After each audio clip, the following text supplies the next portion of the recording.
अभी खेसारी लाल यादव का एक बोका म्यूजिक से भाई गाना है। क्या गाना है मेरा भाई, गाना के नाम है लटक जइबो।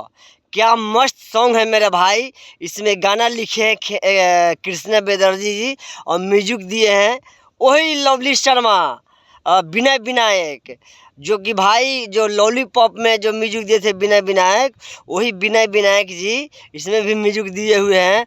और बड़ी टॉप गाना है मेरा भाई। इसमें काम किए हुए हैं आकांक्षा पुरी, खेसारी लाल यादव, और गाना गाए हैं खेसारी लाल यादव, शिल्पी राज, और गीत लिखे हैं कृष्णा बेदर्दी। तो गाना का जोड़ा नहीं मेरा भाई। अभी आप लोग जाइए बोका म्यूजिक से देखिए, ये 2 घंटे में गाना जो है 2,32,400 और लाइक्स है, 69,000 कमेंट्स हैं, 9,500। भाई क्या गाना है, ज़बरदस्त है।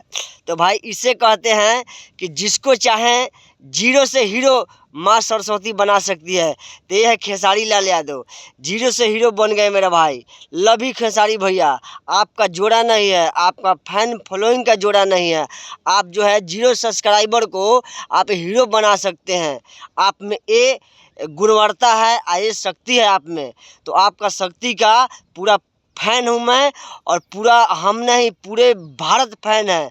तो जियो लव ही खेसारी भैया, इसी तरह छा रहिए। तो मेरे भाई आप स्क्रीन पर देख सकते हैं व्यूवर्स के बारे में, आप ये स्क्रीन पर देखिए और भरपूर मज़ा लीजिए। और भाई प्यारा सा वीडियो बनाते हैं, तो आप लोग मेरा चैनल को भी सपोर्ट करिए, मिनी किंग ब्लॉग का सब्सक्राइब करिए। हर हर महादेव।